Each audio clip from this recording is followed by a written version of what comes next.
আপনি কি জানেন প্রতি বছর শীতকালে হার্ট অ্যাটাক আর স্ট্রোকের ঘটনা প্রায় 30 থেকে 40% পর্যন্ত বেড়ে যায়? হ্যাঁ, শুনতে যতটা ভয়ঙ্কর লাগছে, ব্যাপারটা ঠিক ততটাই সত্যি। আমাদের দেশে যখন শীতের হাওয়া বইতে শুরু করে, তখন আমরা অনেকেই ভাবি, বাহ কি সুন্দর সময়, ঠান্ডা আবহাওয়া, মিষ্টি রোদ, কুয়াশায় ঢাকা প্রকৃতি। কিন্তু জানেন কি, এই সুন্দর মুহূর্তগুলোর আড়ালে লুকিয়ে আছে এক নীরব বিপদ, যা আমাদের হৃদয়কে সরাসরি আক্রমণ করতে পারে। আজকে আমি যে বিষয়টা নিয়ে কথা বলবো, সেটা শুধু আপনার জন্য না, আপনার পরিবারের প্রতিটা মানুষের জন্য খুবই জরুরি। কারণ হার্ট অ্যাটাক বা স্ট্রোক যখন হয়, তখন হাতে সময় থাকে মাত্র কয়েক মিনিট। সেই মুহূর্তে ঠিক কি করতে হবে, কিভাবে নিজেকে বা প্রিয়জনকে বাঁচানো যায়, এই জ্ঞানটা যদি আপনার কাছে না থাকে, তাহলে মাত্র কয়েক মিনিটের দেরিতে অনেক বড় মূল্য দিতে হতে পারে। আমি চাই না আপনি বা আপনার পরিবারের কেউ সেই ভয়াবহ পরিস্থিতির মুখোমুখি হোক। তাই আজকের এই আলোচনাটা একদম শেষ পর্যন্ত মনোযোগ দিয়ে দেখবেন। আমাদের চারপাশে প্রতিদিন এমন কত ঘটনা ঘটছে, যেখানে মানুষ হঠাৎ করেই অসুস্থ হয়ে পড়ছেন, হাসপাতালে পৌঁছানোর আগেই অনেক কিছু ঘটে যাচ্ছে। কিন্তু সত্যিটা হলো, এই পরিস্থিতিগুলো অনেক ক্ষেত্রেই আগে থেকে এড়ানো সম্ভব, অথবা অন্তত সময়মতো সঠিক পদক্ষেপ নিলে বড় বিপদ থেকে বাঁচা যায়। আজকে আমি আপনাদের সেই সব গুরুত্বপূর্ণ তথ্য দেব, যেগুলো জানা থাকলে আপনি একজন সচেতন মানুষ হিসেবে নিজেকে এবং অন্যদের সাহায্য করতে পারবেন। তবে এক সেকেন্ড, এই আলোচনা শুরু করার আগে আমি আপনাদের কাছ থেকে কিছু জানতে চাই। আপনি এখন কোন জায়গা থেকে এটা দেখছেন, আর আপনার বয়স কত? নিচে কমেন্টে অবশ্যই জানাবেন, কারণ আপনাদের সাথে প্রতিটা কথোপকথনই আমাকে আপনাদের আরও ভালোভাবে বুঝতে সাহায্য করে। এখন আসি আসল কথায়, শীতকালে কেন হার্ট অ্যাটাকের ঝুঁকি বাড়ে? এই প্রশ্নের উত্তর জানতে হলে আমাদের আগে বুঝতে হবে যে ঠান্ডা আবহাওয়া আমাদের শরীরে আসলে কি পরিবর্তন ঘটায়। দেখুন, যখন বাইরের তাপমাত্রা কমে যায়, তখন আমাদের শরীর স্বাভাবিকভাবেই তাপ ধরে রাখার চেষ্টা করে। এই প্রক্রিয়ায় আমাদের রক্তনালীগুলো সংকুচিত হয়ে যায়। চিকিৎসা বিজ্ঞানের ভাষায় একে বলে ভ্যাসোকনস্ট্রিকশন। এখন আপনি হয়তো ভাবছেন এই সংকোচনটা খুব সামান্য ব্যাপার, কিন্তু আসলে তা না। কারণ এই সংকোচনের ফলে রক্তচাপ বেড়ে যায়, আর বাড়তি রক্তচাপ মানেই হৃদযন্ত্রের ওপর অতিরিক্ত চাপ। আমাদের হৃদযন্ত্র যখন স্বাভাবিকের চেয়ে বেশি চাপে কাজ করে, তখন যাদের আগে থেকেই হার্টের কোনো সমস্যা আছে বা ধমনীতে ব্লক আছে, তাদের জন্য বিপদ অনেক বেশি হয়ে যায়। শীতকালে সকালবেলা যখন মানুষ ঘুম থেকে উঠে হঠাৎ ঠান্ডা বাতাসে বেরিয়ে পড়েন, তখন এই হঠাৎ তাপমাত্রার পরিবর্তন শরীরে এক ধরনের শক তৈরি করে, আর এই শকটাই হার্ট অ্যাটাককে ডেকে আনতে পারে। আর একটা খুব গুরুত্বপূর্ণ বিষয় হলো, শীতকালে আমরা সাধারণত কম জল পান করি, কারণ তৃষ্ণাই তো কম লাগে, তাই জল খাওয়ার কথা মনেই থাকে না। কিন্তু জল কম পান করলে রক্ত ঘন হয়ে যায়, আর ঘন রক্ত রক্তনালীতে জমাট বাঁধার ঝুঁকি অনেক বাড়িয়ে দেয়। এই জমাট বাঁধা রক্তই অনেক সময় হৃদযন্ত্রের ধমনীতে গিয়ে আটকে যায় আর হার্ট অ্যাটাক ঘটায়। তাই শীতকালেও পর্যাপ্ত জল পান করাটা অত্যন্ত জরুরি। এছাড়াও শীতকালে আমাদের শারীরিক কার্যকলাপ অনেকটাই কমে যায়। ঠান্ডার কারণে বাইরে হাঁটতে ইচ্ছেই করে না, ব্যায়াম বন্ধ থাকে, সারাদিন কম্বলের মধ্যে বসে থাকা হয়। এই অলস জীবনযাত্রা রক্ত সঞ্চালন কমিয়ে দেয় এবং হৃদযন্ত্রের কার্যক্ষমতাকেও দুর্বল করে তোলে। আবার শীতকালে আমরা কি খাই একবার ভাবুন তো। অনেক বেশি তেলে ভাজা খাবার, মিষ্টি, পিঠাপুলি, এই সব খাবার রক্তে কোলেস্টেরল বাড়িয়ে দেয়, যা সরাসরি হৃদয়ে ক্ষতি করে। এখন আসি আরেকটি গুরুত্বপূর্ণ প্রসঙ্গে। হার্ট অ্যাটাক হওয়ার আগে কিছু লক্ষণ দেখা দিতে পারে, যেগুলো চিনে রাখা দরকার। অনেকে মনে করেন যে হার্ট অ্যাটাক মানেই হঠাৎ বুকে তীব্র ব্যথা হয়ে মাটিতে পড়ে যাওয়া, কিন্তু বাস্তবে সব সময় এমন হয় না। অনেক সময় হার্ট অ্যাটাকের লক্ষণ হতে পারে খুব সূক্ষ্ম, যেগুলো আমরা সাধারণ সমস্যা মনে করে এড়িয়ে যাই। বুকে চাপ বা ভারী অনুভূতি, যেন কেউ বুকের ওপর বসে আছে, এটা একটা গুরুত্বপূর্ণ লক্ষণ। এই ব্যথা শুধু বুকে সীমাবদ্ধ না থেকে বাঁ হাতে, ঘাড়ে, চোয়ালে, পিঠে বা পেটের ওপরের অংশেও ছড়িয়ে যেতে পারে। অনেকের ক্ষেত্রে শ্বাসকষ্ট হতে পারে, হঠাৎ ঘাম দিতে পারে, বমি বমি ভাব হতে পারে, মাথা ঘুরতে পারে। বিশেষ করে মহিলাদের ক্ষেত্রে অনেক সময় এই লক্ষণগুলো একটু আলাদা হয়। তাদের শুধু অস্বাভাবিক ক্লান্তি, পেটে ব্যথা বা বুক জ্বালা হতে পারে, যা তারা গ্যাসের সমস্যা মনে করে ফেলে রাখেন। যদি আপনি বা আপনার পরিবারের কেউ এই ধরনের লক্ষণ অনুভব করেন, তাহলে একটুও দেরি না করে চিকিৎসা সেবা নিতে হবে। মনে রাখবেন, হার্ট অ্যাটাকের ক্ষেত্রে প্রতিটি মিনিট গুরুত্বপূর্ণ। চিকিৎসা বিজ্ঞানে একটা কথা আছে, টাইম ইজ মাসেল, অর্থাৎ যত দেরি হবে হৃদযন্ত্রের তত বেশি ক্ষতি হবে। এখন আসি স্ট্রোকের কথায়। স্ট্রোক হলো মস্তিষ্কের রক্ত সরবরাহ বন্ধ হয়ে যাওয়া বা মস্তিষ্কের রক্তক্ষরণ হওয়া। এটা হার্ট অ্যাটাকের মতোই জরুরি এবং প্রাণঘাতী হতে পারে। শীতকালে স্ট্রোকের ঝুঁকিও অনেক বেশি থাকে, কারণ উচ্চ রক্তচাপ, রক্ত ঘন হয়ে যাওয়া এবং রক্তনালী সংকোচন সবই স্ট্রোকের সম্ভাবনা বাড়িয়ে দেয়। স্ট্রোকের লক্ষণ চেনার জন্য একটা সহজ পদ্ধতি আছে যাকে বলা হয় ফাস্ট, FAST। এফ মানে ফেস, অর্থাৎ মুখ। আপনি যদি দেখেন কারো মুখের এক পাশ হঠাৎ বাঁকা হয়ে গেছে বা ঝুলে পড়েছে, তাহলে এটা স্ট্রোকের লক্ষণ হতে পারে। এ মানে আর্মস, অর্থাৎ হাত। আপনি যদি লক্ষ্য করেন যে কেউ দুই হাত ওপরে তুলতে পারছেন না, একটা হাত ঝুলে পড়ছে বা দুর্বল হয়ে যাচ্ছে, এটাও স্ট্রোকের লক্ষণ। এস মানে স্পিচ, অর্থাৎ কথা বলা। যদি কেউ হঠাৎ করে কথা বলতে না পারেন, কথা জড়িয়ে যায় বা অস্পষ্ট হয়ে যায়, তাহলে এটা অত্যন্ত গুরুতর। আর টি মানে টাইম, অর্থাৎ সময়। এই লক্ষণগুলোর যে কোনো একটি দেখলেই সময় নষ্ট না করে দ্রুত হাসপাতালে নিয়ে যেতে হবে। স্ট্রোক হলে প্রথম 3 থেকে 4.5 ঘন্টাকে বলা হয় গোল্ডেন আওয়ার বা সুবর্ণ সময়। এই সময়ের মধ্যে যদি সঠিক চিকিৎসা শুরু করা যায়, তাহলে রোগীর সুস্থ হওয়ার সম্ভাবনা অনেক বেশি থাকে। কিন্তু দুঃখের বিষয় হলো, আমাদের দেশে অনেকেই এই সময়ের গুরুত্ব বোঝেন না। অনেকে মনে করেন যে একটু বিশ্রাম নিলে ঠিক হয়ে যাবে বা পরদিন ডাক্তার দেখাবো। এই ভুল ধারণা অনেক সময় জীবন কেড়ে নেয় বা স্থায়ী পঙ্গুত্বের কারণ হয়ে দাঁড়ায়। এখন আমি বলছি, হঠাৎ যদি কারো স্ট্রোক হয় তাহলে আপনি কি করবেন। প্রথমত, শান্ত থাকুন। আতঙ্কিত হয়ে গেলে সঠিক সিদ্ধান্ত নেওয়া কঠিন হয়ে পড়ে। রোগীকে একটা সমতল জায়গায় শুইয়ে দিন, মাথা এবং কাঁধ একটু উঁচু করে রাখুন। টাইট জামাকাপড় ঢিলা করে দিন, বিশেষ করে গলা এবং বুকে যদি কিছু আটসাট থাকে সেটা খুলে দিন। রোগীকে কিছু খেতে বা পান করতে দেবেন না, কারণ গিলতে সমস্যা হতে পারে এবং খাবার শ্বাসনালীতে চলে যেতে পারে। এরপর দ্রুত অ্যাম্বুলেন্স ডাকুন বা হাসপাতালে নিয়ে যাওয়ার ব্যবস্থা করুন। যাওয়ার সময় লক্ষণ কখন শুরু হয়েছে সেটা মনে রাখুন, কারণ ডাক্তারদের এই তথ্য জানতে হবে। রোগী যদি অজ্ঞান হয়ে যান, তাহলে তাকে একপাশে কাত করে রাখুন যাতে শ্বাস নিতে সমস্যা না হয়। রোগীর সাথে কথা বলতে থাকুন, তাকে আশ্বস্ত করুন যে সাহায্য আসছে। অনেকে ভুল করে স্ট্রোকের রোগীকে তেল মালিশ করেন বা গরম সেক দেন। এটা কখনোই করবেন না। এতে কোনো উপকার তো হয়ই না, বরং সময় নষ্ট হয় এবং ক্ষতি হতে পারে। আবার অনেকে ওষুধ দিতে চান, বিশেষ করে অ্যাসপিরিন।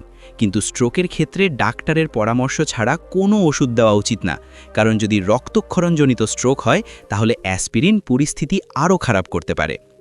পরের পয়েন্টে যাওয়ার আগে আপনার কাছে একটি ছোট্ট অনুরোধ রইল। আমার এই চ্যানেল সুস্থ লাইফ শুধু একটি ইউটিউব প্ল্যাটফর্ম নয়, এটি আমাদের একটি পরিবার, যেখানে আমি এবং আপনি একসঙ্গে চেষ্টা করি 60 বছরের ঊর্ধ্বে সকল মানুষের জীবনে একটু স্বাস্থ্য, একটু সচেতনতা এবং একটু ভালো থাকার আলোর দিশা এনে দিতে।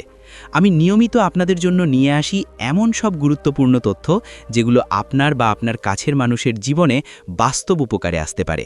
তাই অনুরোধ করব, এই আলোচনা যদি আপনার ভালো লাগছে তাহলে একবার লাইক করে দিন আর চ্যানেলটি সাবস্ক্রাইব করে রাখুন, যাতে ভবিষ্যতে এমন কোনো গুরুত্বপূর্ণ তথ্য আপনার চোখ এড়িয়ে না যায়। এখন আসি কিভাবে শীতকালে হার্ট অ্যাটাক এবং স্ট্রোক থেকে নিজেকে রক্ষা করবেন সেই বিষয়। প্রথম এবং সবচেয়ে গুরুত্বপূর্ণ বিষয় হল শরীরকে উষ্ণ রাখা।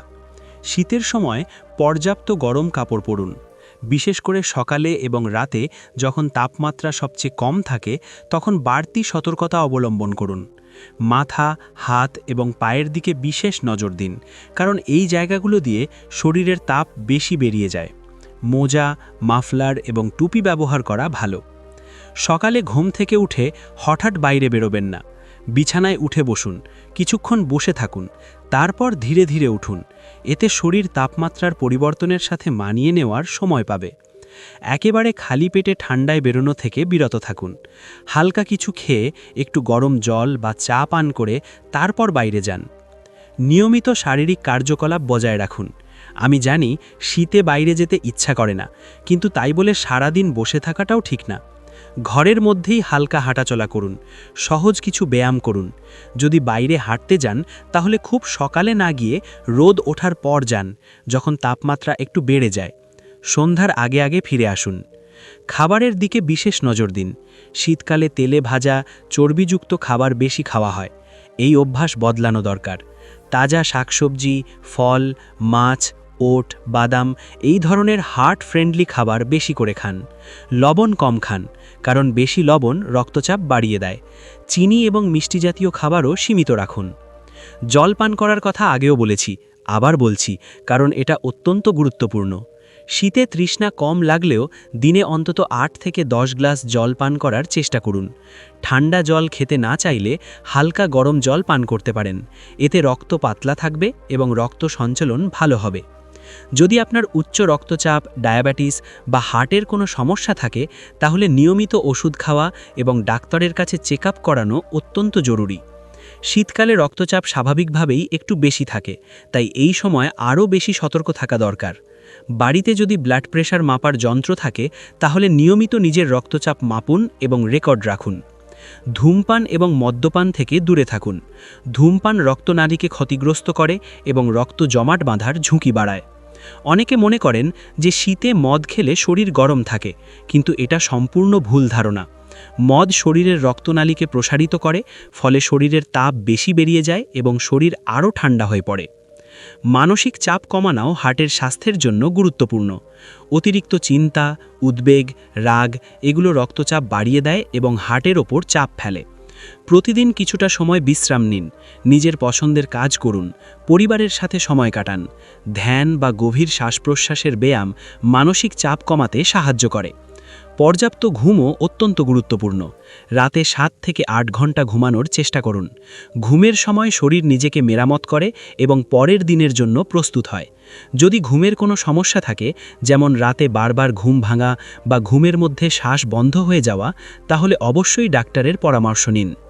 এখন আমি আপনাদের সাথে শেয়ার করতে চাই কিছু গুরুত্বপূর্ণ বিষয় যা প্রতিটি পরিবারে জানা থাকা দরকার। প্রথমত, আপনার কাছের হাসপাতালের এমার্জেন্সি নম্বর এবং অ্যাম্বুলেন্স সার্ভিসের নম্বর সবসময় হাতের কাছে রাখুন। জরুরি মুহূর্তে এই নম্বর খুঁজে বের করতে সময় নষ্ট হতে পারে, তাই আগে থেকেই ফোনে সেভ করে রাখুন এবং একটি কাগজে লিখে ঘরের দেয়ালে টাঙিয়ে রাখুন। দ্বিতীয়ত, যদি পরিবারের কারো হার্ট বা স্ট্রোকের আগে থেকে সমস্যা থাকে, তাহলে তার ওষুধের একটি তালিকা সবসময় তৈরি রাখুন। জরুরি সময় হাসপাতালে এই তথ্য দিতে পারলে চিকিৎসা শুরু করতে সুবিধে হয়। এছাড়া রোগীর অ্যালার্জি থাকলে সেটাও লিখে রাখুন। তৃতীয়ত, পরিবারের সবাইকে হার্ট অ্যাটাক এবং স্ট্রোকের লক্ষণ সম্পর্কে জানিয়ে রাখুন।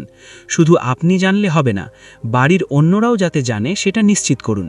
কারণ আপনি যখন বাড়িতে নেই, তখন যদি কিছু হয়, বাড়ির অন্যরা যেন সঠিক পদক্ষেপ নিতে পারে। চতুর্থত, সিপিআর বা কার্ডিওপালমোনারি রিসাসিটেশন সম্পর্কে জানা থাকা খুবই গুরুত্বপূর্ণ। যদি কারো হার্ট বন্ধ হয়ে যায় এবং অ্যাম্বুলেন্স আসতে সময় লাগে, তাহলে সিপিআর রোগীর জীবন বাঁচাতে পারে। আজকাল অনেক সংস্থা বিনামূল্যে সিপিআর প্রশিক্ষণ দেয়, সুযোগ পেলে শিখে রাখুন। শীতকালে আরেকটি বিপদ হলো সংক্রমণ। ঠান্ডায় সর্দি, কাশি, ফ্লু এগুলো বেশি হয়। এই সংক্রমণগুলো যাদের হার্টের সমস্যা আছে তাদের জন্য বেশি বিপজ্জনক হতে পারে, তাই নিজেকে সুরক্ষিত রাখুন। জনসমাগমে গেলে মাস্ক ব্যবহার করুন। হাত ঘন ঘন সাবান দিয়ে ধুয়ে নিন। ফ্লু ভ্যাকসিন নেওয়ার কথা ডাক্তারের সাথে আলোচনা করুন। আমি জানি এতক্ষণ অনেক কথা বললাম, হয়তো মনে হতে পারে যে সব মনে রাখা কঠিন, কিন্তু চিন্তা করবেন না, সবকিছু একসাথে করার দরকার নেই। ছোট ছোট পদক্ষেপ দিয়ে শুরু করুন।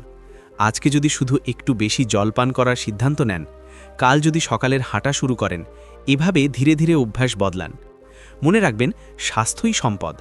আপনি যদি সুস্থ থাকেন, তাহলে আপনার পরিবার সুখী থাকবে। আপনার সন্তান, নাতি নাতনি আপনাকে নিয়ে গর্ব করবে। তাই নিজের যত্ন নেওয়া স্বার্থপরতা নয়, বরং এটা দায়িত্বশীলতা।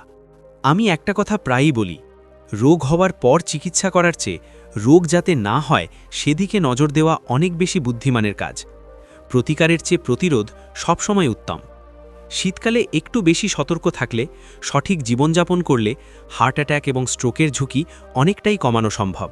এখন একটু ফিরে দেখি আমরা কি শিখলাম আজকে। শীতে রক্তনালী সংকুচিত হয়, রক্তচাপ বাড়ে, রক্ত ঘন হয়। এই সবই হার্ট অ্যাটাক এবং স্ট্রোকের ঝুঁকি বাড়ায়। হার্ট অ্যাটাকের লক্ষণ হতে পারে বুকে চাপ বা ব্যথা, শ্বাসকষ্ট, ঘাম, বমি ভাব। স্ট্রোকের লক্ষণ চিনতে ফাস্ট মনে রাখুন: মুখ বাঁকা, হাত দুর্বল, কথা জড়ানো।